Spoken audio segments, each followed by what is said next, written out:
All of our favorite Japanese cars from the 1990s had about 300 horsepower. I don't know about you guys though, but I see way more unmodified or close to stock first generation NSXs than I do the other ones, the FD-RX-7s and GTRs. Is that because the turbo cars are so dull in factory form that people can't help but just throw boost at them? Or is the NSX so perfect that owners are actually afraid to mess with a good thing? It might be a bit of both.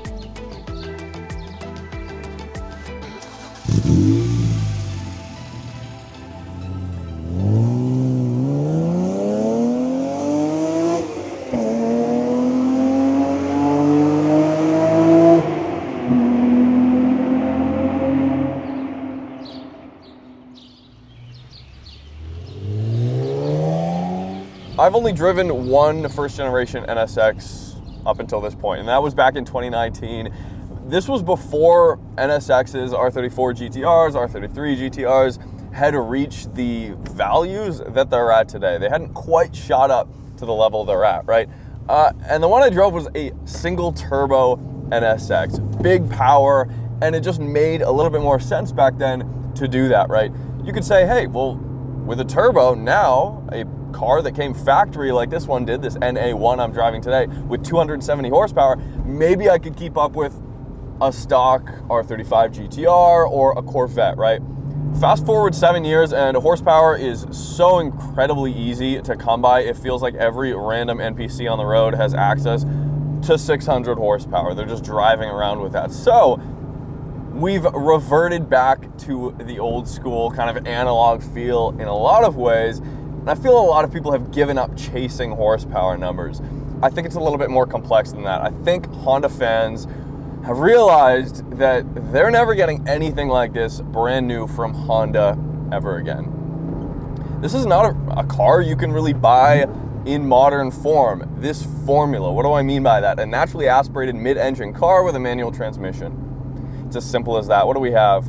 We've got, okay, a Lotus Emira, not naturally aspirated, but it's supercharged, and it feels naturally aspirated. And then you have a Porsche Cayman. Maybe I'm missing something, but that's pretty much it. It is novel in today's context in a way that it just was not when it was new. So,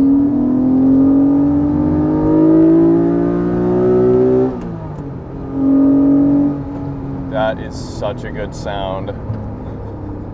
And I don't even like V6s. I have not driven a 296, but everybody that I've talked to says that that car completely changes or has changed their perspective of what a V6 can sound like, despite the fact that it's turbocharged. This is one of those cars. This is kind of a similar scenario. Of course, this is an early NSX. It's an NA1, so it's a 3-liter, not a 3.2. The later cars got about a 20 horsepower bump, up to 290 horsepower, but still not as big of a lack of torque as I would have expected. That, oh my.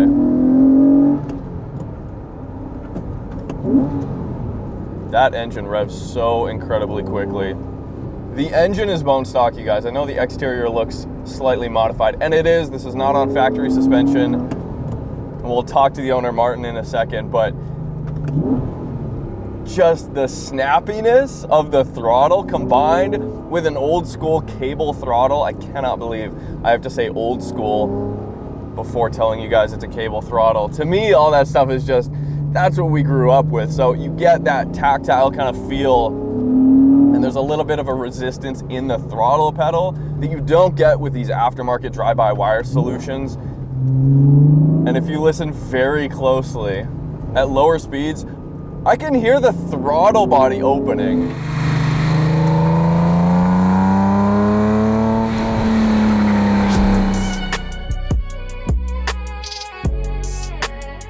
The transmission specifically, while it is short, it's notchy, I'm never gonna miss a gear here.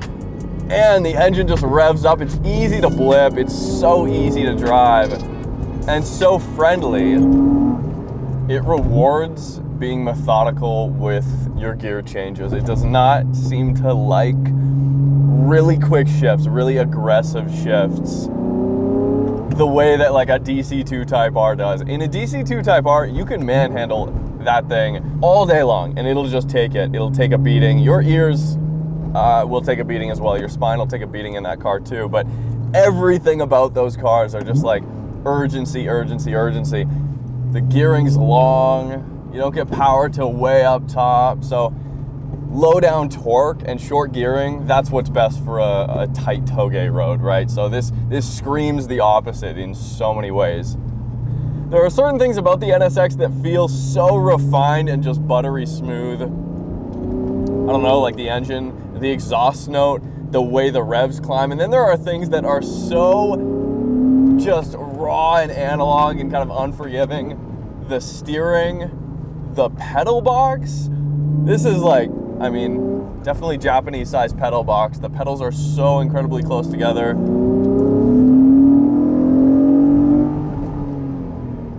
There she is. And the brake pedal is just like a firm, short travel. This is everything. The MR2 owner inside me doesn't want to say this. This is everything the SW20 MR2 Turbo was not. All the shortcomings of that car, the softness and the little bit of play in the steering, all of that stuff is solved here. Of course, these did not have power steering, these NA1s. I believe all of them. So there is just an effort that is required to hit the apex, hit the corner where you want to hit it, that was not there in the MR2 or any other modern car. This car it feels so much smaller than I would have expected, and it has modern qualities that you cannot find or are so rare to find or cost so much money to find in a brand new sports car, mid-engine sports car specifically. Wow, that's a Dodge Challenger. All right, Japan is wild, you guys. Japan is so crazy. What I'm saying though is I think that's really the reason why these cars have gone up in value, right?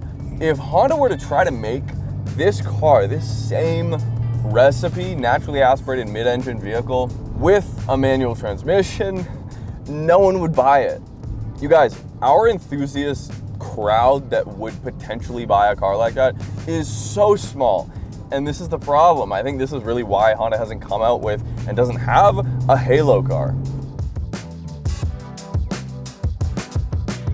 A new car with this formula would be a simple and cost-effective way to compete against and undercut the more complicated hybrid all-wheel drive dual clutch cars, and at the same time target the enthusiast crowd. Problem is, no one wants a car that looks like this with less than 300 horsepower. It's a real problem. They could make it serve as a halo car though, to just draw in the enthusiast crowd the same way, I don't know, this car did back when it came out. People were buying Civics and Accords to make themselves feel like they were getting a little piece of the original NSX supercar experience, right? It's ironic though now because first gen NSX values are going up, and because it's a nostalgic kind of classic car, a piece of Japanese automotive history, people are willing to put up with the fact that it has less than 300 horsepower. That would never fly with a new car. And on top of that, this car's better served as a grand tour with somebody you actually enjoy spending time with next to you, good conversation, some luggage in the back, preferably a good view out of the windshield, and just a smooth, high-speed road. It's a grand tour. And the sad part is, Honda could overhaul the dual overhead cam V6 from the Honda Pilot into something a bit more inspiring, but you and I both know that to confidently charge 6 figures for this new hypothetical NSX, it would need something bespoke. Competition is tough, just look at the C8 Z06.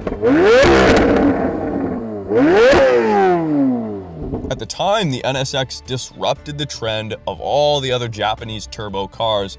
Even 34 years later, it has the best sounding V6 I've ever driven. Try stepping into a stock Nissan Skyline. It's slightly muted, hence the urge to modify. Although I did find someone who is enjoying all of these cars exactly how they left the factory. Does it not speak volumes that almost 1 million of you on Instagram found this clip so fascinating? Forgive me for doing video while driving, but these are the things you see in small towns in Japan. S15 R34. Oh, and an NSX. What? While driving an NSX, this is ridiculous. It's not screaming or begging to be modified. In all honesty, I would probably just throw good suspension at it. And that's it. Yeah, pop-ups.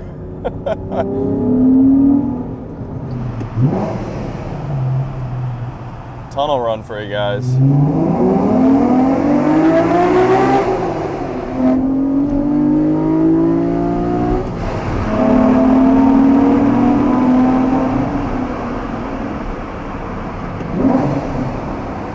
Oh my. It's the best. I mean,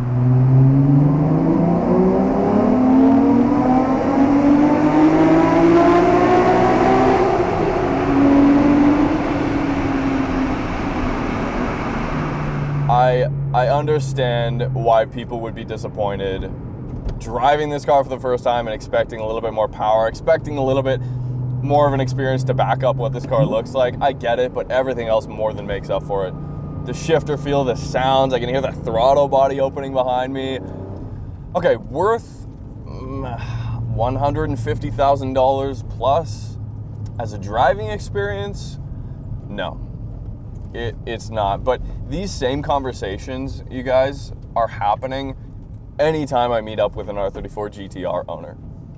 It's the same type deal, you know, $250,000 for a factory stock R34 GTR is a driving experience? No, as a nostalgic piece of Japanese automotive history, yeah, to the right collector. And that's what sucks about this whole thing, remembering these cars for more than what they are. It's just a great driving experience. And if you want one, if you want to stretch your budget, and this is going to be like your one and only fun car, it's probably worth it because you cannot buy an experience like this today. Hey, how's it going? Martin Perez. I drive a 1992 Honda NSX. So I've had this car for almost 2 years now. I got it in March of 24. Before that, I had an S15, had a lot of fun with it. And before that, I had two AP2 S2000s. So when I bought this car, I, like everybody else, wanted to get the cleanest one I could get. So it had to be a 5-speed, and it had to be a pop-up, and it had to be, honestly, the most affordable because the prices were skyrocketing. And I kind of lucked out by getting all of them. So I got the Bread Kings, the Drift King edition, if you will. So the red and the white was just a match I had to make happen. So it's weird because a lot of people that are into those cars, it's a bit of a renaissance. They want a little bit of the more analog feel. They want they want the hydraulic, steering and the brakes. They don't want the electronic assist. So a lot of folks don't want those things. So I think if Honda were able to kind of give us what we wanted. So if you look at the new Civic, the new Integra, the new Prelude coming out, you also got to give it the times. People want some of the nice things, some of the nice features. My build is kind of that way, right? So I want the old school feel and look, but I also like my air conditioning to work, Apple CarPlay, better sound system, those kind of things. So I think if Honda was able to give us that and go back to the grassroots, that'd be amazing. But I also know that the dollar is the main factor when it comes to creating a car like that. It doesn't pay the bills for them, so financially it doesn't really make sense. They hear us. I think that's also why we get some of the things like the Honda Heritage Program for the NSX. Like, they know we're there. I think Nissan does a better job of actually appeasing those guys. Here in Japan, I feel Nissan is king. Honda and Toyota are kind of second fiddle. You go to some of the other festivals and they have families going out there. They're all into the Nissan brand and the Nismo brand and all those things, and they in turn support them. Yeah. And I also kind of call it the aging supermodel. It looks good from afar. You get close and you see some of the things a little bit older. For me, I really want to kind of attack those things. So everything from changing the seals on the door jambs to fixing the windows because they're slow and about to break and those kind of things. Unfortunately, they're not cheap, and unfortunately the parts are becoming scarcer. Also, luckily for me, here in Japan, there's a lot of folks that are still kind of keeping that alive. It's a build, but also a restore at the same time. I want to get the timing belt and the water pump done. They will not do that here in Japan. They will only do a drop the motor engine refresh that will do that to the tune of about 2 million yen, which is like $12,000, $13,000. What? For something that would in the US be like, all right, give me a $1,200 and I'll change your timing belt. they want the full thing. So just be prepared for it. I would say it's a Honda because it's a little bit more simplistic. Having come from a Euro before this, yes. when it's like, why do I have to get the battery programmed to the car? It's a battery. Like, stop trying to get some extra money out of me. Yeah. Or why do I have to use a Torx? Like, use a Phillip or a standard head, screwdriver. Why do we got to be different? So it's very simplistic in that part, but it is still, work. And it is very unique because this engine was built for this car, and those parts are specific, a lot of them, to this car. And if you can't get them, then you're searching. You're out of luck. Yeah. Exactly. Well, thanks, Martin. Yeah, man. Cool. Hopefully I hit it for you. Funny thing about Japan is you get these little stretches, these little moments, these blasts of open road, smooth pavement, nothing wrong, nothing to really look out for, and you can just let the car go. And then you run into sections of road where you get an ND MX-5, or a Roadster as they're called here, and an NSX that can barely fit on the same road at once, and the lines just disappear. So hopefully you guys enjoyed the video. This has been insane driving in Japan. Thank you so much, Martin, for the seat time. Really appreciate it. All his stuff is in the description. We'll see you guys next time.